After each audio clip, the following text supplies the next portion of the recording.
ఎంతో మంది సంతానం లేని వాళ్ళకి సంతానం, కోటి సమస్యలు ఉన్న వాళ్ళకి పరిష్కారం చూపించిన అద్భుతమైన ఆలయం ఇది. ఈ సుబ్రహ్మణ్యేశ్వర స్వామి ఆలయం కింద సుమారు 100 సంవత్సరాల నుంచి ఒక 14 అడుగుల సర్పం నివాసం ఉంటుంది. ఇప్పటికి కూడా ఈ పాము ఇక్కడే ఉంది.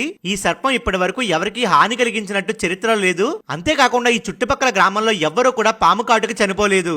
ఈ పాము ఇప్పటికి కూడా ఈ గుడి కింద ఉన్న 8 రంధ్రాల నుంచి ఏదో సమయంలో రోజు బయటకు వస్తుంది. ఈ చుట్టుపక్కల గ్రామాల వాళ్ళు ఎన్నో సార్లు చూశారు.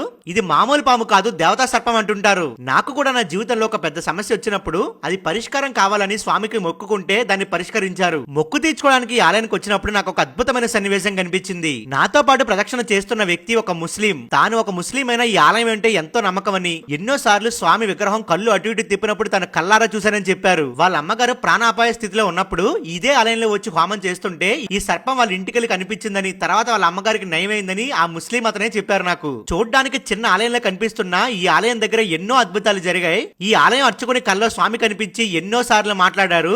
గర్భగుడి తలుపులు రాత్రి వేస్తే తెల్లారేసరికి వాటికి అదే ఆటోమేటిక్ గా ఓపెన్ అయ్యి ఉండడం, నైవేద్యం పెట్టినప్పుడు దాని బరువు ఒకలా, తీసినప్పుడు మరోలా ఉండడం ఇక్కడ అందరూ గమనించారు. తన అన్య మధ్యస్థుడు కాబట్టి తన ఇక్కడికి వచ్చానని తెలిస్తే తన మతంలో తనకు ఇబ్బంది అవుతుంది కాబట్టి తన తరపున నన్ను ఈ విషయం మీకు చెప్పమన్నారు. ఒక వీడియోలో చెప్పగలిగే విషయం కాదు ఇది. కొంతమంది దేవతా స్త్రీలు ఎప్పటికి కూడా ఇక్కడికి వచ్చి నృత్యం చేస్తారంటారు. ఈ ఆలయం గురించి నాలాంటి వాళ్ళు కాకుండా చాగండి గారు లాంటి ధర్మాత్ములు ఒక్కసారి సందర్శించి దీని గురించి చెప్తే ఎంతో మంది ఆలయం గురించి తెలుసుకుని సుబ్రహ్మణ్యుని దర్శనం చేసుకుని వాళ్ళ సమస్యలు తీర్చుకుంటారు. ఇలాంటి గొప్ప ఆలయం మరింత అభివృద్ధి చెందాలని నా వంతు సాయంగా నేను చేయగలిగింది చేశాను.